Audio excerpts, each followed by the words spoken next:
Olá, pessoal! Hoje, então, nós retomamos as nossas aulas.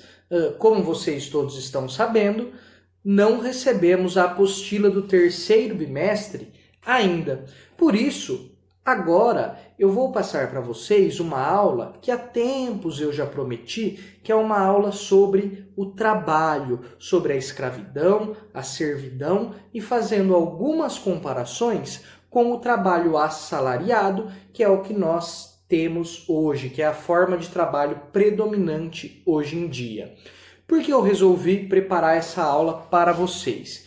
Porque nos últimos exercícios eu percebi que existia alguma confusão e muitas pessoas tratando como sinônimos escravidão e servidão. Lembrando que a forma de trabalho predominante no Egito e na Mesopotâmia era a servidão coletiva. Em Grécia e em Roma era a escravidão. E na Idade Média a forma de trabalho predominante era a servidão. Por que eu falo forma de trabalho predominante? Lá no Egito e na Mesopotâmia, por exemplo, existia a escravidão. Mas o que fundamentava a economia, a base de todo o trabalho, era o trabalho dos servos. Afinal, servidão e escravidão são a mesma coisa? São coisas diferentes? É isso que a gente vai falar hoje. Antes de entrar nesse ponto em específico, a gente tem que pensar um pouco de forma teórica sobre o que afinal é o trabalho. Vamos lá. Primeiro ponto. Para existir trabalho, deve existir um trabalhador. O trabalho não acontece sozinho, na natureza, não é a lua que trabalha. Quem trabalha são os seres humanos. Professor, não é só o ser humano que trabalha, não. Eu li no conto A Cigarra e a Formiga que a cigarra é preguiçosa, mas a formiga é trabalhadora, a formiga trabalha muito. Então, aqui a gente vai fazer uma separação. O trabalho humano é uma atividade que envolve a consciência do que nós estamos fazendo. Por isso, na sociologia, para fazer essas diferenças entre formas de trabalho, a gente usa os estudos da sociologia. Na sociologia, a gente diz que o trabalho humano se diferencia da atividade dos outros animais porque tem esse elemento de você saber o que você está fazendo, ao invés de você simplesmente seguir os seus instintos, certo? Então, primeiro ponto aqui, para existir trabalho, é necessário que exista um trabalhador. Segundo ponto, quando você fala assim, nossa, fiz essa prova deu muito trabalho para fazer. O que você quer dizer com deu muito trabalho? Quer dizer que foi necessário um grande esforço para você conseguir fazer a prova. O trabalho, esse é o nosso segundo ponto, o trabalho sempre envolve um esforço físico e mental. Esse esforço físico e mental a gente vai chamar de força de trabalho. Então, o seguinte, é necessário que exista um trabalhador, é necessário que exista a força de trabalho, que é o esforço físico e mental que nós fazemos quando trabalhamos. Hoje em dia, tem gente que fala, tem trabalho que é braçal e tem trabalho que é intelectual. Essa divisão aí, você pode falar que tem trabalho que é um pouco mais braçal ou um pouco mais intelectual. Mas se você para pensar, todo trabalho envolve um esforço que é físico e um esforço que é mental. Nunca é puramente ou só físico ou só mental. Por exemplo, tem gente que fala que o trabalho de professor é um trabalho intelectual, mas a parte física está envolvida. Você precisa ir até a escola, você precisa estar lá com os alunos, você tem que andar pela sala. Então, mesmo que seja predominantemente intelectual, a parte física sempre está envolvida. Se fosse puro intelectual o trabalho, o coronavírus nem ia atrapalhar nada, ia ser por telepatia. Eu ia mentalizar aqui e todo mundo ia entender. Não, Não existe isso. Todo trabalho envolve essas duas coisas, um esforço físico e intelectual, que a gente chama de força de trabalho. Terceiro ponto, o trabalho envolve meios de produção, ou, se a gente quiser chamar de outra maneira, envolve instrumentos de trabalho. O ser humano, diferente dos outros animais, ele não trabalha apenas com o seu próprio corpo. Ele desenvolve instrumentos que ajudam ele a trabalhar. Desde a antiguidade humana, quando o ser humano era caçador, ele desenvolvia armas para caçar. Quando o ser humano desenvolve a agricultura, ele desenvolve uma enxada, um enxadão para trabalhar a terra, o arado. Quando as formas de trabalho vão se tornando cada vez mais complexas, eles vão criando novos e novos instrumentos. Por exemplo, moinhos, por exemplo, a charrua que a gente viu na Idade Média e, no nosso mundo, as indústrias. As indústrias nada mais são do que instrumentos de trabalho, são meios de produção, instrumentos que os seres humanos utilizam para trabalhar. Então, 3 pontos aí. Existir um trabalhador, força de trabalho e meios de produção. Agora, para terminar, existe algo que às vezes faz parte do trabalho, não é necessariamente, não é essencial em toda forma de trabalho, mas quase sempre os seres humanos fazem isso, que é o quê? O sobretrabalho. O que significa sobretrabalho? Sobretrabalho é todo aquele trabalho que você realiza a mais do que é necessário para você sobreviver, certo? Uma característica humana, outra diferença em relação aos animais, é que geralmente você não trabalha apenas o necessário para você continuar vivo.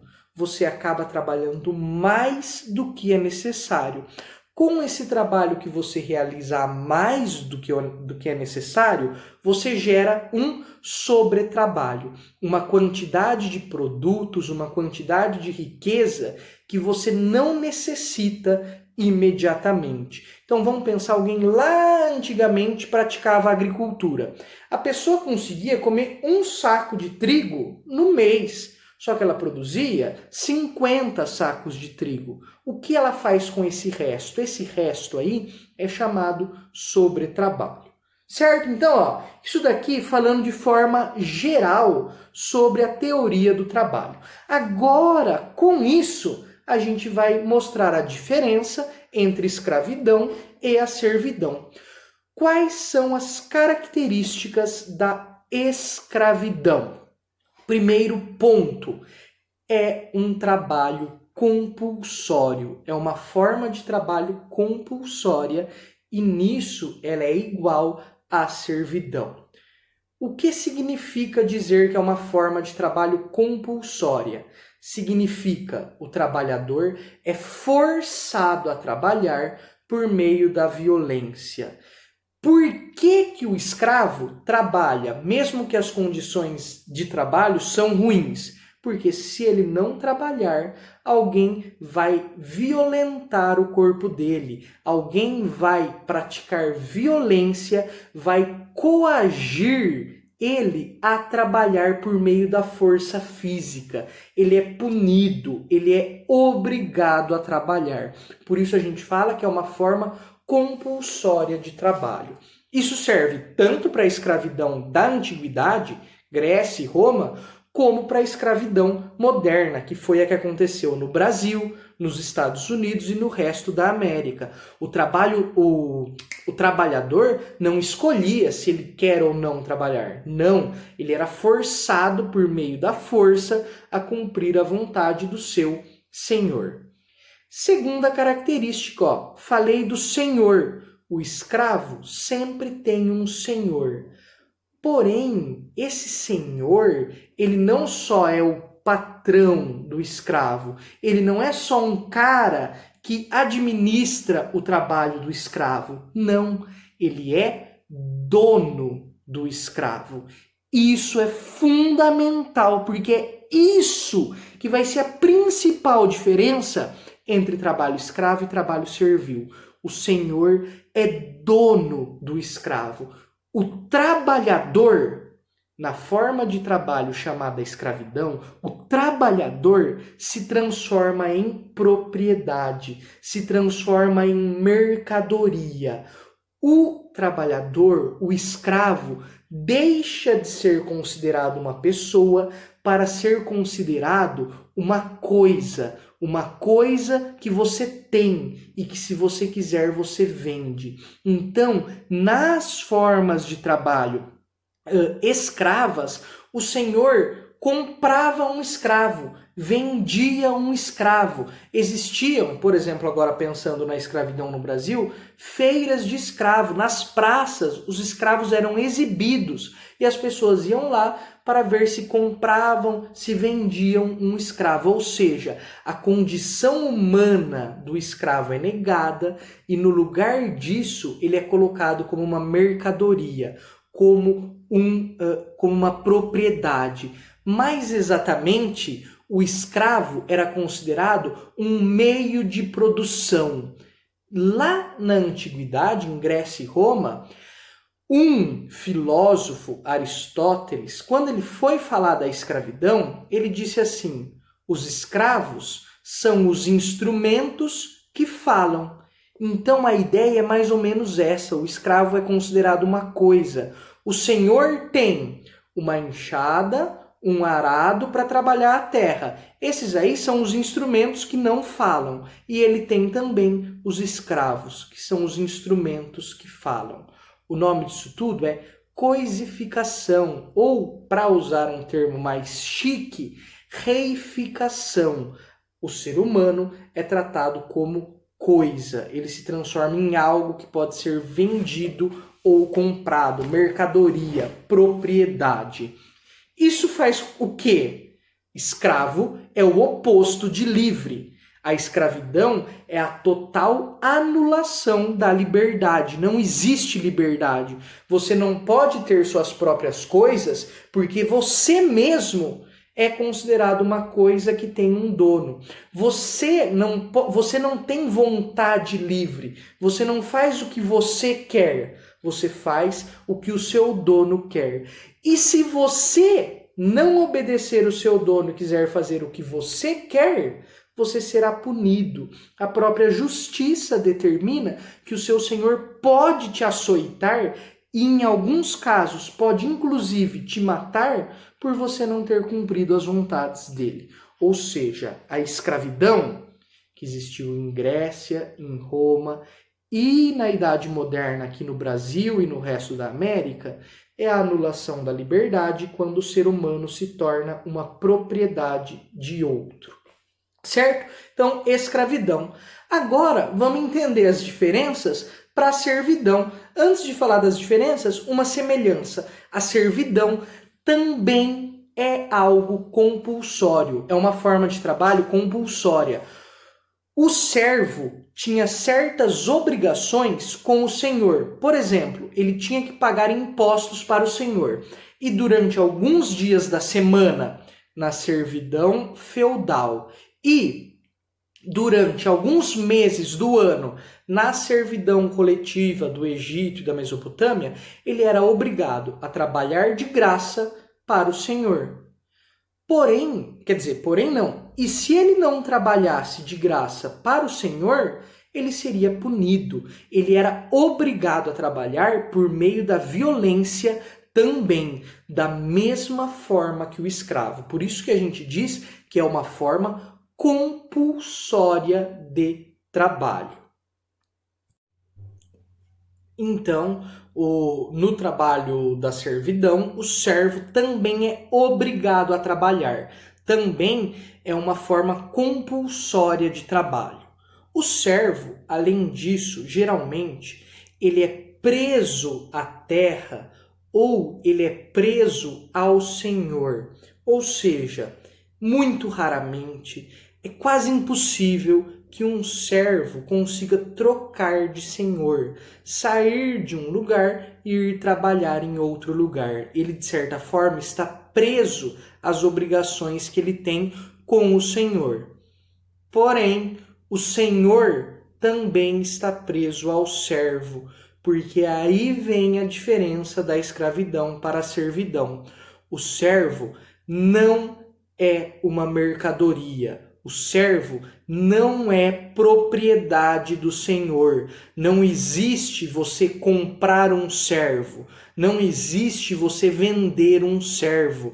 O servo não é algo que se torna comprável ou vendível, se é que essas palavras existem. Agora eu fiquei em dúvida. Mas ele não é comprado, ele não é vendido, ele não é mercadoria. Dessa forma, um mínimo de humanidade, um mínimo de liberdade ainda existe para o servo. O servo pode ter suas próprias coisas, ele pode ter uma moradia própria, muitas vezes, ainda que isso fique no território que é considerado do senhor.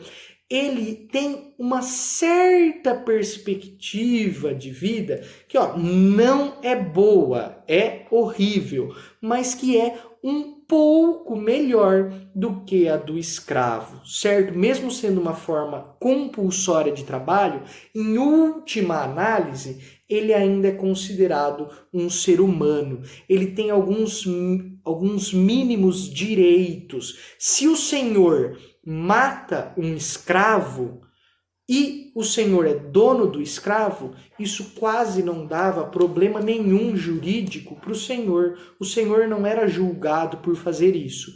Se o senhor matasse um servo a troco de nada, muito provavelmente isso traria problemas para o senhor. Então, o servo ainda era considerado minimamente um ser humano, enquanto para o escravo, a humanidade e a liberdade, para ele, eram completamente negados. Certo? Então, esta é a principal diferença entre escravidão e servidão. Outra coisa é que às vezes o servo não só tinha o direito de ter algumas coisas, mas algumas vezes ele conseguia mesmo ter suas próprias ferramentas de trabalho, às vezes ele conseguia ter alguma pequena riqueza, coisa que para o escravo era impossível. Por quê? No caso do escravo, o senhor apenas mantinha o escravo vivo. O escravo trabalhava apenas para se manter vivo? Não, o escravo trabalhava muito e o senhor apenas mantinha ele vivo. O que acontecia? Lembra aquilo que eu falei lá atrás do sobretrabalho? O sobretrabalho na escravidão era completamente concentrado nas mãos do senhor, porque o senhor apenas garantia a sobrevivência do escravo. E tudo que o escravo trabalhava a mais, isso ficava acumulado nas mãos do senhor.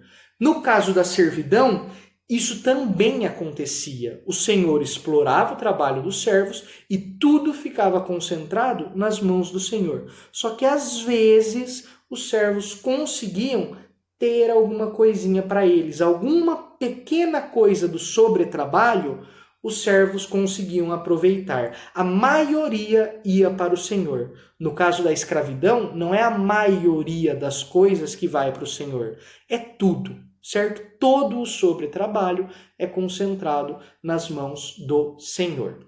Então, beleza, diferenças entre a escravidão e a servidão. Agora, vamos pensar nos momentos históricos que a gente estudou lá atrás. No Egito, por que se chama de servidão coletiva o trabalho que os camponeses faziam para o faraó? Vamos lá, os camponeses eram obrigados a trabalhar para o faraó, se quisessem sobreviver. Então é uma forma de trabalho compulsória. O faraó obrigava eles a trabalhar. Durante todo o ano?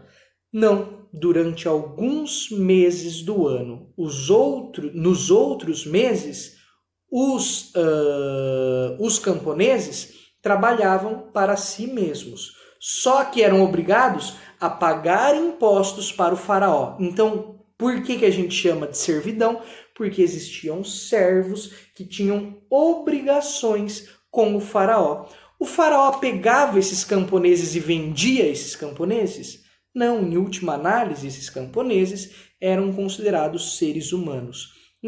Na Mesopotâmia, era muito semelhante do que acontecia no Egito. A única diferença é que eram cidades-estado. Os camponeses trabalhavam para o rei dessas cidades-estado durante determinada época do ano. Eram obrigados a trabalhar, forma de trabalho compulsória. Mas esses camponeses não eram vistos como mercadoria, como propriedade. Lembrando, na Mesopotâmia e no Egito, existia escravidão, mas o número de escravos era bem menor. Então tinha algumas pessoas que de fato eram consideradas mercadoria, eram consideradas propriedade ali no Egito e na Mesopotâmia.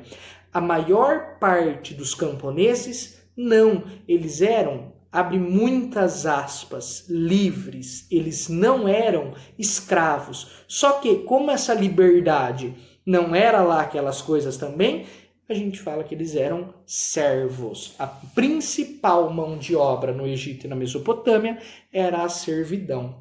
Na Grécia, surge a escravidão como um sistema, o escravismo bem forte, como fundamento da economia, e isso vai passar para Roma. O escravo é comprado e vendido. No começo, tanto na Grécia quanto em Roma, você adquire o escravo por meio da guerra.